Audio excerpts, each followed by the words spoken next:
This was our last morning in Devon, and it turned out to be a rather beautiful one. Apart from the damn birds making all the noise. Hold on a second.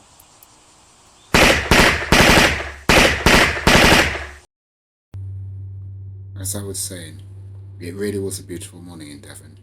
Our last one for a while. We wandered around, took in the sights, breathed in the air, and shot the birds. With the camera, of course.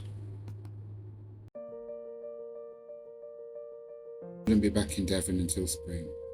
The fields will be greener, the days a little longer. I can't wait to see it all again.